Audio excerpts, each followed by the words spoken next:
Yes lads, welcome back to another video on the channel. Today we've got episode 3 of the Fulham career mode, and again we've got a lot of games in store for today. So as we can see, we start off with an away tie against Crystal Palace in the FA Cup. Then we've got a home game against City, an away game against Forest, a home game against Newcastle, an away game against Everton, and a home tie against Manchester United, just to keep things fresh. And you know, we'll have a cup game in between that, I can imagine, as well. I can't actually remember which order we're running today, so it's very difficult to keep track of everything we're doing since I record the episodes a few days before I actually do the voiceover. As we can see, we've got the first game of the episode, the 4th round against Crystal Palace in the Carabao Cup. Can we get the win? Oh, that's disappointing.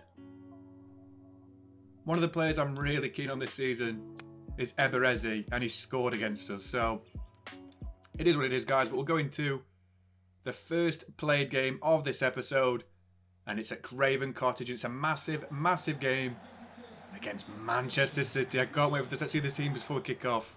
So as you can see in our goal, we have Bernd Leno in goal. Back 4 of Mbabu, Adebayo, Klosterman and Robinson.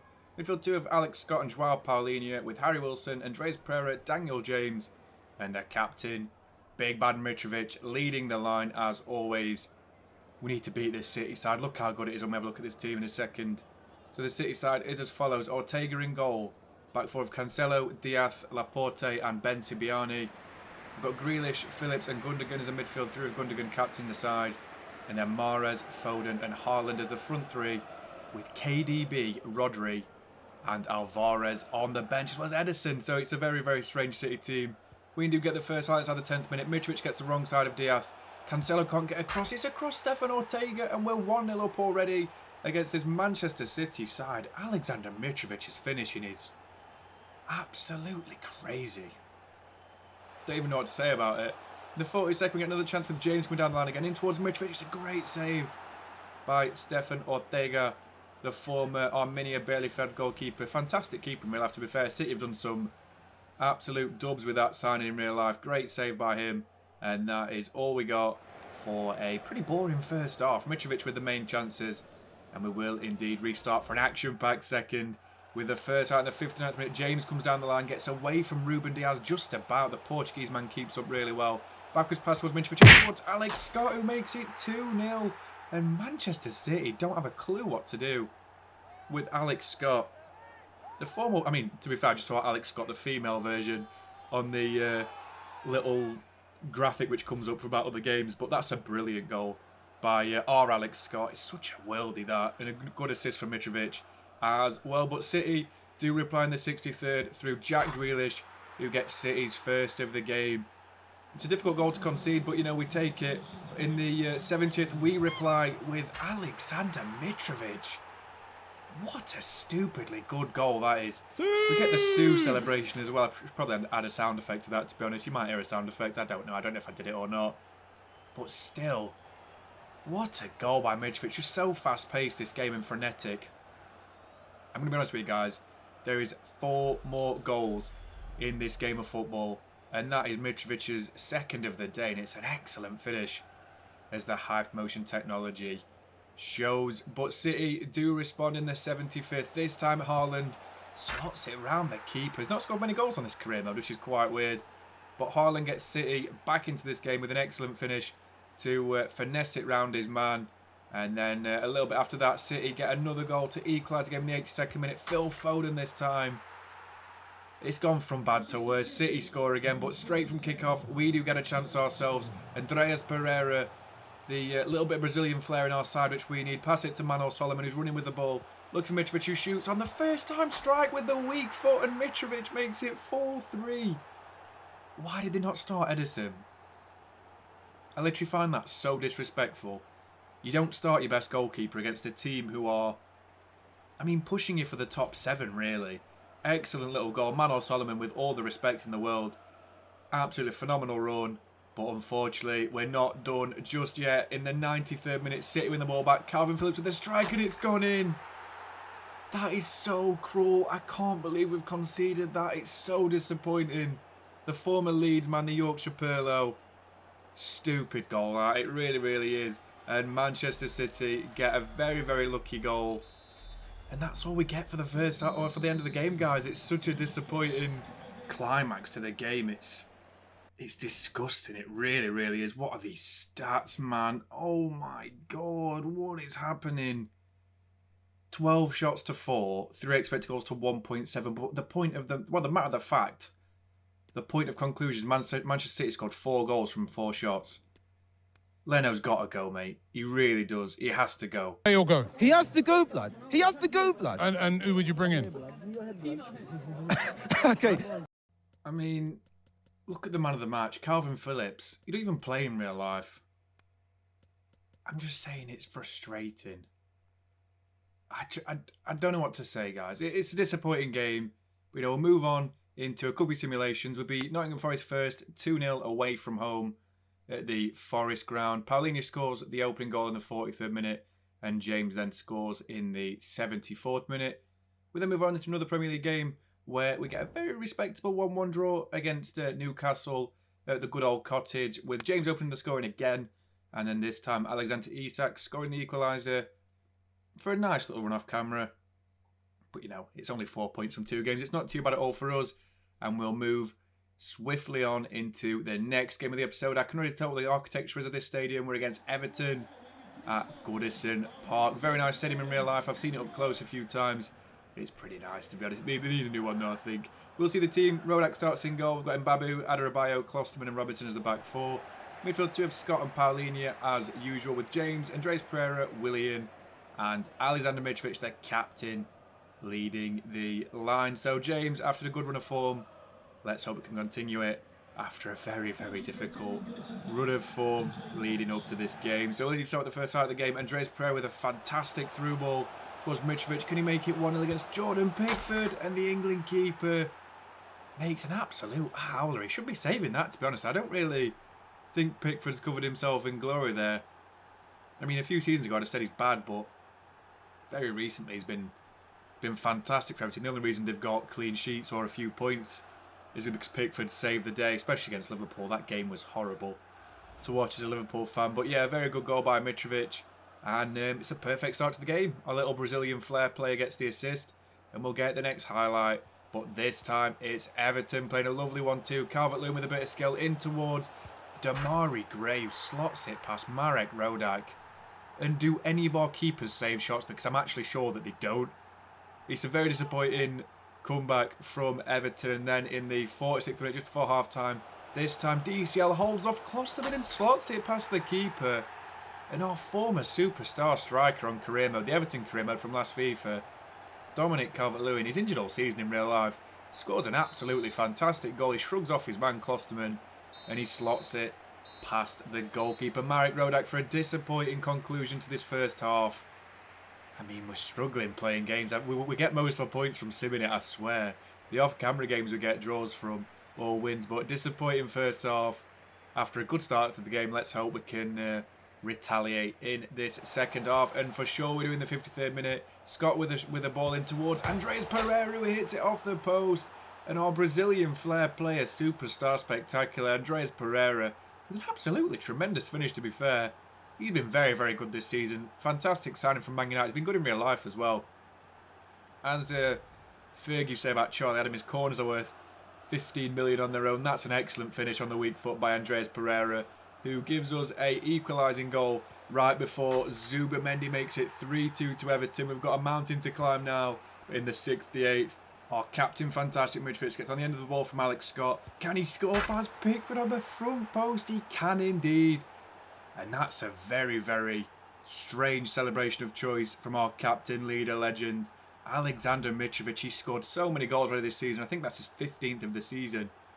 He's sort of pulling up Haaland numbers at the moment as we actually get a decent result at Goodison Park. A 3-3 draw on the cards with a double from Mitrovic and a goal from Andreas Pereira, the man himself.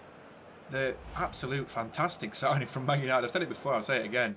As if Cody's the captain of Everton. He's a Liverpool fan game, don't be stupid. But I mean, we deserved the game again. We really, really did. 1.6 expected goals to 2.1. 7 shots to 14. It's just one of them games, guys. We don't always get what we deserve, but it's FIFA at the end of the day. Rodak wasn't too bad. Pickford was poor in general, in my honest opinion. Yerry Mina gets a game for Everton, which is quite surprising. That's probably why we scored a few goals. But, you know, it is what it is. Andreas Pereira with a goal and an assist. He's the assist king for us, to be fair. And that is a very nice result to bring us on nicely to the next game of the episode. Back at the cottage for this one, which is always a relief. We need to keep this home form going. We've got Manchester United. Come on, you Fulham. We need to win it. We really, really do. We'll see the team before we kick off, of course. Rodak retains his place in goal. We've got the back four of Mbabu, Diop, Klosterman and Robinson. Midfield two of Harrison Reed and Joao Paulinho, with Harry Wilson, Andreas Pereira, Daniel James and Alexander Mitrovic. That's a very good front four. Let's see how we can do in this massive game with the Red Devils. In the 12th minute, we get a chance. Robinson in towards Mitrovic. Can he turn and score? It's a brilliant goal by Mitrovic. But something looks a bit strange. Surely he can't be offside. I don't buy that for a second. I mean, let's have a look at this line, which the linesman's drawn. No, he's not offside. This is me when I'm talking to the linesman or referees on this game. This is all wrong. I mean, even a Greta Thunberg joke can't cheer me up. As in the 29th minute, Ronaldo gets the ball. Nice bit of skill in towards Jude Bellingham. Recently arrived from Borussia Dortmund for about 90 million on this game, I believe. Comes up trumps with an equaliser. Oh, sorry, not even equaliser. It's the first goal for United. And they go into their first half in the lead. Obviously, I forgot we had a goal which was given as offside. But we will, in the second half, have another highlight for us as we respond in the 51st. Joao Paulinho with a brilliant through ball for Andreas Pereira against his former team, who slots it against the goalkeeper, David De Gea. It's an excellent finish from the Brazilian maestro himself. Andreas Pereira celebrates with Manor Solomon. Very good goal. You know what I mean? Joao Paulinho with a good through ball to his fellow native Portuguese speaker. It's an excellent goal by Pereira, who shows Man United what they're missing as we go 1-1 in the game. Look what it means to the man in the sideline. Brilliant goal. But in the 64th minute, we do get another chance. This time, Wilson comes down the line. Pereira again with a through ball towards Mitrovic. Can he make it 2-1? It's a chance for Mitrovic. And with 2-1 ahead against Manchester United at Craven Cottage. What an excellent finish by Alexander Mitrovic. Can we take this game to United and actually win a game against the Red Devils? Very rarely done by Fulham. I mean, on FIFA, very rarely done against, for anyone against Man United. They're pretty good on FIFA as opposed to real life. In the 75th minute, Man United don't lie still and accept the defeat as Jude Bellingham this time again with an excellent finish to make it 2-2. And it's just difficult to save shots on this game, I swear, for keepers, as we get a very respectable, again, 2-2 draw, but still not the result I was inclined to feel happy about. And as the final whistle goes, the fans are quite happy about it. I just feel disappointed as Joao Paulinho and Varane talk. Walking off the pitch, Varane's actually talking to a world-class player there, so he should feel quite at home since he used to play for Real Madrid, where they had loads of world-class players. Obviously not United, but look at the stats again. 2 shots and they scored 2 goals. The keepers are so bad. You surprise me to how shit you are. But you know, guys, we can't get too upset about it. It's also, that's a point against Man United. I'm not going to be too upset. But yeah, we've still got another game to go, of course. We'll see the match ratings again. Andreas Pereira gets a goal and an assist again. He's literally averaging this season a goal or an assist every single game. Their team's fantastic, by the way, with Harry Maguire in defensive mid. As we move on into the final game of this episode. This game is monumental. It's the derby against Chelsea. Such a difficult opposition to play against, as we see the teams before we kick off. Chelsea playing a 5-2-3, of course. Very difficult formation to crack, really. And it's a good team. They've got a few new players in it, of course, and it's going to be a difficult game. I mean, they've got Jorginho midfield, so we've got a chance. But hopefully we can get the win in this. So we'll see our team, of course. I couldn't bother to announce Chelsea's got Leno in goal.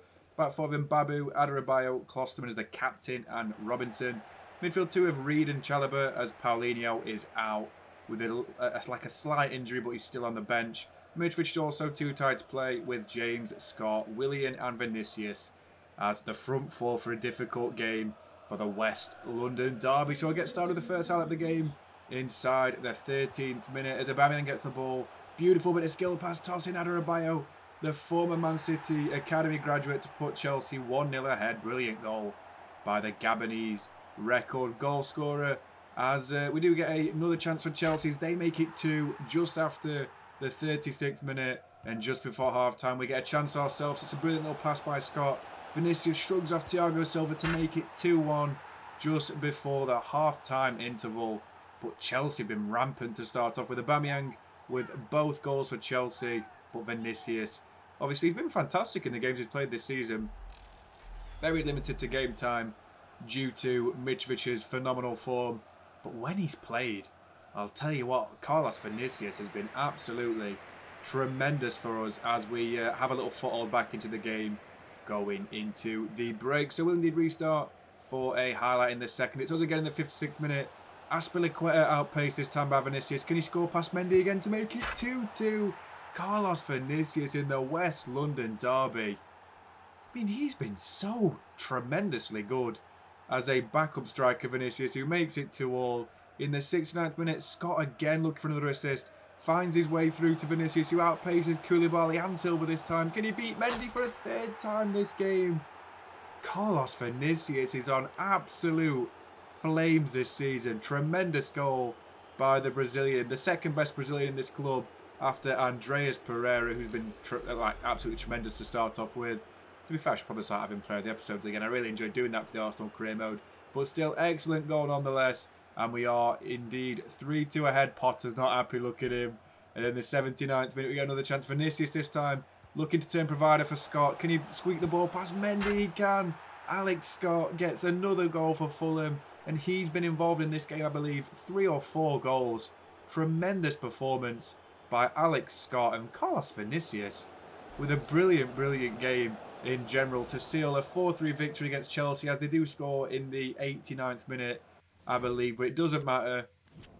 We still win the game 4-3. I mean, they've had 4 shots and scored 3 goals again. We've had 10 shots and scored 4. But I mean, Legendary's not exactly quite cutting it for us, really. I might have to change the sliders if it gets a little bit... I mean, if it stays easy. It's been pretty easy so far this season. But still, tremendous performance all around. Scott gets a 7.8 with 2 goals and an assist. Vinicius gets a 9 rating with 3 goals. Leno makes no saves yet again. Always surprised, but still fantastic performance. Trevor Chalobah with an 8 rating as well. Not Trevor, sorry. Nathaniel Chalobah with a 8 rating. Very good performance by him against his brother's team. And yeah, guys, we'll have a look at the table before we finish off this episode. So as you can see, we're 5th in the league. We've just beat the team who are top of the league, Graham Potter's Chelsea, their first defeat of the season. We've handed to them in the West London derby. Villa are still above us, so are Spurs, so are Manchester City. We got a unfortunate draw against. We're also the top scorers as well in the league. No doubt, Mitrovic is the top scorer in the league with 17 goals in 13 games so far this season. Sterling's got 12, so has Jesus. Mahrez has got 11. Dan Ings has got 10 as well. Decent for Ings. While Vinicius has got 8 goals in 5 games. For us, the West London, Fulham, with Scott now being the top assister in the league. Excellent breakthrough year from our young talent from Bristol City so far. And obviously, we're nowhere near the top clean sheets. We don't keep him. But, you know, it's fine. We've got 2 overall. That's all we need as we finish off this episode. Overall, I'd say Andreas Pereira was the player of the episode. Our Brazilian flair wizard, absolutely tremendous, with about 10 contributions this episode, I believe. As we have a look into the next episode, we start with a game against Wolves, home and away game against the King Power. Will then follow another home game against Leeds to go after that, with an away game against West Ham, an away game against City, and then we're going to January, where we will play Liverpool at home. So that's all we've got for today, guys. Please like and subscribe as always. Leave a comment if you feel free. Drink plenty of water, and I'll catch you in the very next video on the channel in a couple of days, guys. Stay safe. See you soon.